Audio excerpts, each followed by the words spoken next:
Hello बच्चों, मैं self Harshit Sinha and welcome you on this incredible platform of Techno Success. आज हम लोग करने वाले हैं बेसिक मैथ्स का लेक्चर नंबर 3, जिसमें आज हम लोग कवर करेंगे मॉड्यूलस फंक्शंस, आज जेईई मेन और एडवांस के कुछ पीवाईक्यूज और लॉ ऑफ इंडिसेस। तो चलिए बिना टाइम बर्बाद किए हम लोग इसे स्टार्ट करते हैं। और अगर आपको ये वीडियो अगर अच्छी लगेगी तो एक लाइक और एक सब्सक्राइब ठोकना ना भूलें। लॉ ऑफ इंडिसेस से हम लोग स्टार्ट करते हैं दोस्तों। तो मेरे ख्याल से लॉ ऑफ इंडिसेस आप लोग शुरू से जानते ही होंगे। Law of indices, law of indices में पहला आता है, इंडिसेस को ही एक्सपोनेंट्स भी कहते हैं दोस्तों।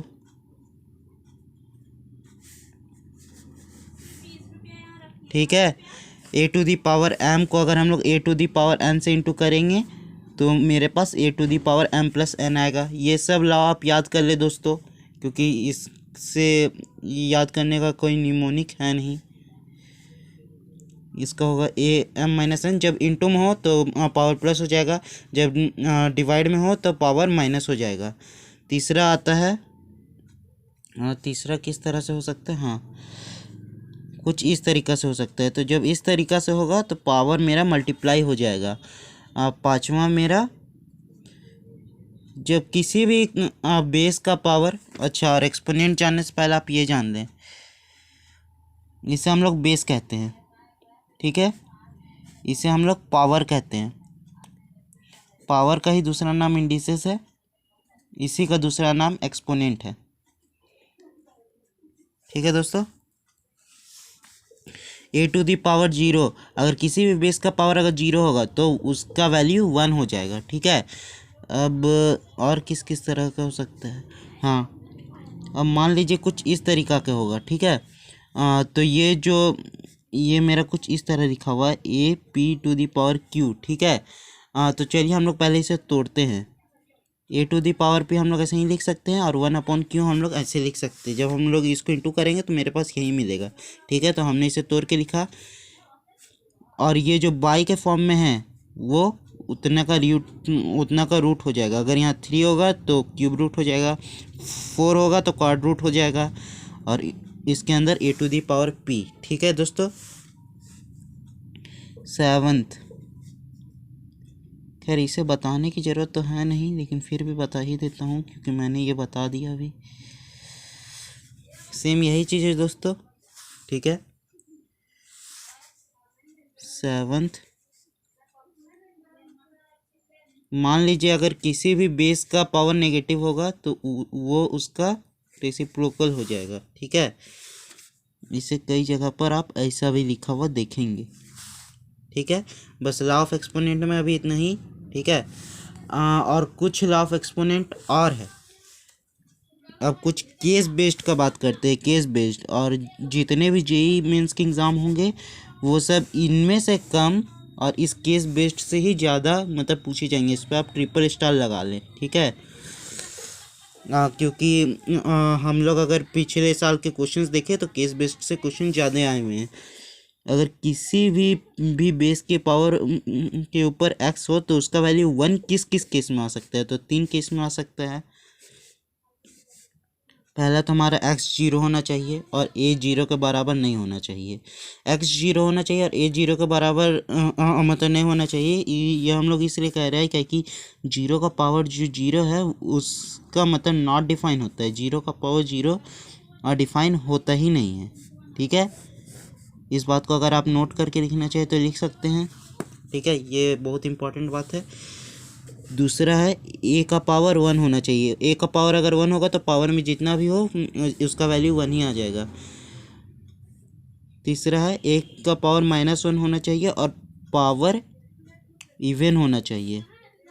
ठीक है, मान लीजिए ए का पावर 1 है और पावर इवन में अगर हम लोग 2, 4, 8, 2 कुछ भी हो सकता है, बस ये इवन नंबर होना चाहिए, तो इसका वैल्यू घूम फिर के 1 ही आ जाएगा। ठीक है, और लॉ ऑफ इंडिसेस में ये पहला केस बेस्ड। दूसरा, ए टू दी पावर एक्स और ए टू दी पावर वाई ये एक दूसरे के इक्वल कब होंगे ये देखते हैं हम लोग। जब हम इसके 4 केसेस हैं। पहला तो एक्स और वाई दोनों एक दूसरे के इक्वल हो। दूसरा, ए 1 के बराबर हो। तीसरा, ए जीरो के बराबर हो और एक्स और वाई जो है वो पॉजिटिव नंबर हो, वो जीरो के बराबर ना हो, ठीक है। और चौथा है ए माइनस वन हो, ठीक है। तो चलिए लॉ ऑफ इंडिसेस के ऊपर हम लोग एक क्वेश्चन कर लेते हैं। ये क्वेश्चन जेईई एडवांस में आया हुआ है। The number of x, the number of value of x satisfying, दोस्तों शायद नंबरिंग में शायद वैल्यूज़ में मेरी हेरफेर हो सकती है, लेकिन क्वेश्चन सेम टू सेम था, इसी टाइप का क्वेश्चन था। X minus two 10x² minus one, और दोनों का बेस सेम था, ठीक है, 3x। ये क्वेश्चन हमारे मॉड्यूल का भी है। तो चलिए आगे, इससे अब हम लोग कैसे सॉल्व करेंगे। तो चलिए इसे हम लोग नंबरिंग बेस मान के करते हैं। अगर आपका ये सही हुआ तो आप 4 मार्क्स पाएंगे, और अगर गलत हुआ तो 1 मार्क्स होगा। तो चलिए पहले वीडियो पॉज कीजिए और खुद से ट्राई कीजिए। 1 2 3 4 5। उम्मीद है आपने वीडियो पॉज कर लिया हो। तो चलिए मेरी बारी। चलिए आपकी कुछ हेल्प करने के लिए मैं कुछ ऑप्शन दे दूं। पहला ऑप्शन है 1, दूसरा ऑप्शन है 5, तीसरा ऑप्शन है 4, चौथा ऑप्शन है 6, ठीक है। तो चलिए अब हम लोग स्टार्ट करते हैं। तो हम लोग जैसा कि जानते हैं a to the power x, a to the power y के इक्वल इन 4 केसेस पे आएगी। तो चलिए इन चारों केसेस पे हम लोग बात करते हैं, ठीक है। पहला तो पॉसिबिलिटी 1, पॉसिबिलिटी 1 को p1 से दर्शाते हैं। चलिए x माइनस टू, ठीक है। उम्मीद करता हूँ आपको कैलकुलेशन बताने की ज़रूरत नहीं पड़ेगी, और अगर आपको कैलकुलेशन बताने की ज़रूरत पड़ रही हो तो आप जेईई के लिए तैयार नहीं हैं।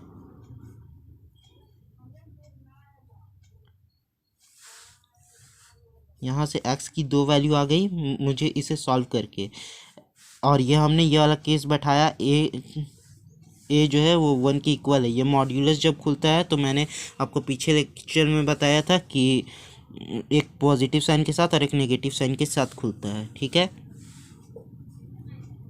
दूसरी possibility x minus two minus one के बराबर हो। ये ऐसा कोई केस ही नहीं है कि ये पॉसिबल होगा, क्योंकि अगर मॉड्यूलस के अंदर कोई भी नंबर होता है तो वो पॉजिटिव बना देता है, और माइनस वन पॉजिटिव नंबर छोटा होता है, इसलिए ये इस दोनों के इक्वल नहीं होगा, ठीक है। पॉसिबिलिटी 3, बेस 0 के बराबर होना चाहिए इसके मुताबिक, ठीक है, बेस 0 के मुताबिक होना चाहिए। तो यहाँ से मेरा एक वैल्यू आ जाएगा x इज़ इक्वल टू 2, ठीक है। मॉड्यूलस खुलेगा, 0 नहीं पॉजिटिव होता है नहीं नेगेटिव होता है, इसलिए हम लोग इस तरह के केस नहीं लेंगे, ठीक है। और पावर जो है वो मेरा 0 के से बड़ा होगा। 3x ग्रेटर देन 2, x का जो वैल्यू आया यहाँ बैठाएं, ठीक है। तो हमें कुछ इस तरह का चीज़ मिल जाएगा। ये देखिए ये क्या सही है, 6 0 से बड़ा है, हाँ सही है। 39 भी 0 से बड़ा है, हाँ सही है, मतलब ये सेटिस्फाई कर रहा है, मतलब x इज़ इक्वल टू 2 इसका एक और वैल्यू है। चौथा पॉसिबिलिटी क्या कहता है कि x और y दोनों जो है वो एक दूसरे के इक्वल होगा। x और y दोनों जो है वो एक दूसरे के इक्वल होगा। 10x² minus 1 is equal to 3x। अगर हम लोग इसको सॉल्व करें तो एक क्वाड्रेटिक आ जाएगा मेरे पास। 10x² minus 3x minus 1 is equal to 0। आप इसे आगे सॉल्व करके देखेंगे तो सॉल्व करने पे हमारा x के 2 वैल्यू आ रहे हैं, -1/5 और 1/2। एक वैल्यू इसका ये, एक वैल्यू इसका ये, 1 2 3 4 5। एक्स के कितने वैल्यू हैं जो एक्स को सेटिस्फाई कर रहे हैं, 5। लेकिन जेईई आपको कभी कभी उलझाने के लिए भी कोशिश कर सकता है, इसलिए जितने भी एक्स के वैल्यू आए हैं आप उन्हें इन जगह पे पुट करके देखें, इन जगह पे यहाँ पे पुट करके देखें, ठीक है, कि वो एक्स के वैल्यू सही हैं या गलत। इससे आपको बहुत सारे क्वेश्चंस में हेल्प मिलेगी और आप +4 स्कोर करेंगे, -1 नहीं, ठीक है। और खैर ये वाला क्वेश्चन मैंने पहले सॉल्व करके रखा हुआ था, इसलिए इसका आंसर 5 ही आएगा और मैंने इसे चेक भी किया हुआ था। अगर आपको यकीन नहीं हो रहा है तो ये देखिए, अब मैंने इस क्वेश्चन को सॉल्व किया, इस पे हर वैल्यू को पुट किया और लास्ट में तब जाके मैंने 5 को सही माना, ठीक है। तो चलिए आगे अब हम मॉड्यूलस फंक्शंस के बारे में बात करते हैं दोस्तों। बट मॉड्यूलस फंक्शन अभी तक हमारे नोट्स के अंदर आया नहीं है, इसलिए हम नहीं चाहते कि आपको कोई भी चीज़ आधा अधूरा बताएं, इसीलिए हम लोग एक नया तरीका का चीज़ स्टार्ट करने वाले हैं जिन्हें हम कहते हैं पावर मैनेजमेंट, ठीक है। गेम ऑफ पावर, आप इसे हेडिंग दे दें।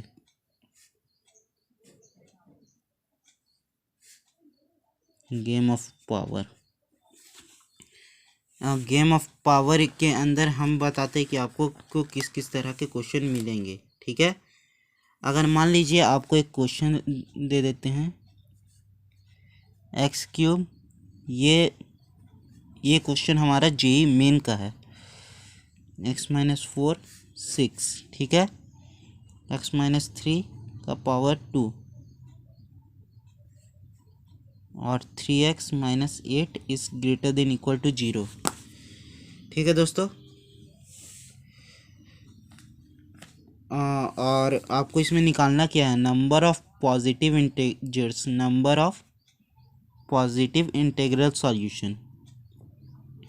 जितना भी सॉल्यूशन आएगा वो सब एक पॉजिटिव इंटीजर होगा, ठीक है, नेगेटिव इंटीजर वाले सॉल्यूशन नहीं होंगे। और मे बी मिस्टेक यहाँ लेस देन इक्वल टू है, बट आप चाहे तो ग्रेटर देन इक्वल टू करके कर सकते हैं, बट आंसर गलत आ जाएगा हमारा, ठीक है। गलत क्या आएगा, मतलब इस केस के हिसाब से आएगा। खैर आप अगर क्वेश्चन में देखें तो यहाँ पे हमारा लेस देन है, तो चलिए हम लोग ग्रेटर देन करके सॉल्व करते हैं। आप चाहे तो लेस देन करके कर सकते हैं, आप आंसर भी देख सकते हैं उसका आंसर इतना आएगा, x belongs to close bracket से 0 8 3 क्लोज ब्रैकेट यूनियन एडिशन में 4, ठीक है। आपको इंटरवल्स के बारे में जानकारी ना हो तो हमारा इंटरवल्स के ऊपर वीडियो खैर अपलोड कर दिया गया है, लेकिन अगर आपको तब भी जानकारी ना हो तो हम आपको पिछले नोट से समझा सकते हैं। 2 मिनट का आप वेट कीजिए। तो दोस्तों ये है वो इंटरवल्स की कहानी। ओपन ब्रैकेट्स को हम लोग 2 स्मॉल ब्रैकेट से दर्शाते हैं, क्लोज ब्रैकेट को दो बिग ब्रैकेट से दर्शाते हैं। ओपन क्लोज्ड को हम लोग इस तरह दर्शाते हैं, क्लोज्ड ओपन को हम लोग इस तरह दर्शाते हैं, ठीक है। ओपन ब्रैकेट के लिए हमारे पास जो सिंबल होता है वो होलो स्फीयर होता है, हॉलो डॉट होता है, और क्लोज ब्रैकेट के लिए हमारे पास जो सिंबल होता है वो क्लोज डॉट होता है, ठीक है। बस इतना ही है इंटरवल्स में। तो चलिए उस क्वेश्चन को सॉल्व करते हैं, बट उससे पहले कुछ रूल्स है उस क्वेश्चन को सॉल्व करने से पहले उससे जान लेते हैं। वो रूल्स कुछ इस तरीके के, काम की बात, जितने भी पावर ऑड इंटीजर्स होंगे वो सब की पावर हम लोग 1 की तरह ट्रीट करेंगे, ठीक है। अगर किसी में अगर इवन पावर मिल जाए अगर किसी फैक्टर का, तो पहले हम लोग उसे पॉजिटिव है ये एज्यूम कर लेंगे और उसे उस इनइक्वालिटी से हटा देंगे, ठीक है। बस यही 2 बात। तो चलिए ये 2 बात में हम लोग अब क्वेश्चन को कैसे सॉल्व करते हैं वो जानते हैं। हमारा ये क्वेश्चन है, पहले रूल के अकॉर्डिंग हम लोग जिन बेस का पावर ऑड में है उसे 1 की तरह ट्रीट करेंगे। तो ऑड क्या होते हैं, जो 2 से डिविजिबल ना हो, जैसे कि ये नंबर 1 की तरह ट्रीट करेंगे अब हम इसे, ठीक है। जितने भी इवन पावर है वो सबको हम काट के हटा देंगे, बट हम यहाँ काट के हटा नहीं सकते क्योंकि इनका बेस सेम है नहीं है, ठीक है। बट आप काट के हटाने के बजाय एक चीज़ और कर सकते हैं कि जिनका पावर, एक शॉर्ट ट्रिक मैं आपको सिखा देता हूँ। जिनका पावर इवन ऑड है उसे आप ऐसे ही लिख दे, और जिनका पावर इवन है उसे आप डायरेक्ट कैंसिल आउट कर दे, ठीक है। Power even cancel out, power even cancel out, power even cancel out, power odd write down, ठीक है, ग्रेटर देन इक्वल टू। अब जिन्हें जिन्हें आप लोगों ने हटाया उनके वैल्यू को आप यहाँ रख दिया। अगर यहाँ इक्वल टू का साइन नहीं होता तो यहाँ नॉट इक्वल टू लगता, लेकिन अगर यहाँ इक्वल टू का साइन है तो यहाँ इक्वल टू भी लगेगा। अगर हम x को यहाँ अगर 3/2 मतलब पुट करें तो ये 0 बना देगा और 0 इज इक्वल टू 0 सेटिस्फाई करता है। ठीक है, एक और छोटी जानकारी, greater than equal to 0, 0 greater than equal to 0, 0 इसमें से बताइए आपका कौन ट्रू है और कौन फॉल्स है। आप वीडियो को पॉज कीजिए और सोचिए 1 2 3 4 5। उम्मीद है आपने पॉज करके सोच लिया हो। ये ट्रू है, ये फॉल्स है, ये फॉल्स है, ये फॉल्स है, नहीं ये ट्रू है। अब मैं बताता हूँ कैसे। यहाँ इक्वल टू और ग्रेटर देन 0 के साथ लगा हुआ है दोनों का साइन। अगर इन दोनों में से कोई भी एक चीज़ सेटिस्फाई करता है तो ये ट्रू है। 0 इज इक्वल टू 0 सेटिस्फाई करता है, बट यहाँ इक्वल टू का साइन नहीं लगा हुआ है तो 0 से बड़ा नहीं है, इसलिए ये फॉल्स हो गया। 0 छोटा भी नहीं है, इसलिए फॉल्स हो गया। यहाँ पर भी इज इक्वल टू लगा हुआ है, इसलिए ये ट्रू हो जाएगा। ठीक है, तो x का वैल्यू हम लोग यहाँ पे जो रखेंगे, जिसके चक्कर में जितना भी इवन पावर है वो सब 0 हो जाए, उनको हम यहाँ मतलब लिखेंगे। ठीक है, and x is equal to 3। x की पावर को 4 रखा 0 बना देगा, x की पावर को 3/2 रखा 0 बना देगा, x की पावर को 3 रखा 0 बना देगा। यहाँ माइनस नहीं है दोस्तों। हाँ ठीक है, और हमारा जो भी इंटरवल्स के अंदर आंसर आएगा उसमें ये सब इंक्लूडेड होगा। ठीक है, तो चलिए अब हम इसे सॉल्व करते हैं। x की पावर को अगर हम लोग x की पावर को अगर 0 रख दे तो, और x की पावर 8/3 रख दे तो ये वैल्यूज़ इनके रूट्स हैं। ठीक है, हाँ, और आप ऐसा ना करें कि इज इक्वल टू इस मतलब इनइक्वालिटी के उस पार इसे क्रॉस मल्टीप्लाई कर दी, ये तरीका गलत होगा। हम अगली वीडियो में इसका तरीका भी लाएंगे। ठीक है, ग्रेटर देन इक्वल टू है तो आपको वेवी कर्व मेथड भी शायद अगले वीडियो में मिलेगा। वेवी कर्व मेथड से पहले आप ये जान लें, हमेशा लास्ट वाले को पॉजिटिव साइन दें, उसके बाद अपोजिट साइन से शुरुआत करते जाए। ठीक है, पॉजिटिव नेगेटिव पॉजिटिव। अगर ग्रेटर देन इक्वल टू था यहाँ, ठीक है, तो ग्रेटर देन और साथ में इक्वल टू है तो मतलब क्लोज इंटरवल से लगेगा। ठीक है, और मतलब ग्रेटर देन साइन है तो हम लोग पॉजिटिव रीजन मतलब सिलेक्ट करेंगे, मतलब ये वाला रीजन सिलेक्ट करेंगे और ये वाला रीजन सिलेक्ट करेंगे। तो आंसर क्या आ जाएगा, x belongs to close interval से -∞ से 0 तक, और इन्फिनिटी जहाँ होता है वहाँ हमेशा स्मॉल ब्रैकेट रखता है। ठीक है, यूनियन 8/3 से इन्फिनिटी तक। ये हो गया हमारा आंसर दोस्तों। ठीक है, उम्मीद करता हूँ आपको ये क्वेश्चन समझ में आई हो, और अगर नहीं समझ में आई हो तो रुकिए, हम कुछ होमवर्क के क्वेश्चन लाते हैं आपके लिए, जिससे आपकी अच्छी प्रैक्टिस हो जाए। एक क्वेश्चन आपका ये वाला है दोस्तों। ठीक है, एक क्वेश्चन आपका ये वाला है और एक क्वेश्चन आपका ये वाला है। आप इसे भी सॉल्व करके देख सकते हैं, और इधर की बात तो छोड़ ही दें। ठीक है, अभी के लिए बस इतना ही दोस्तों। बस एक लास्ट में मैथमेटिकल ज्ञान की बात कर लूँ छोटी सी। ठीक है, नहीं हटाइए, उससे भी मैं किसी वीडियो में आपको बता दूंगा। माफ़ कीजिएगा, आज के वीडियो में मॉड्यूलस फंक्शंस नहीं हो पाया, पर मॉड्यूलस फंक्शंस की एक वीडियो मैं जल्दी अपलोड करूंगा, आज या कल में। आपको ये वीडियो मिलने में बहुत लेट कर गई हो, but keep study. Best of luck, bye bye.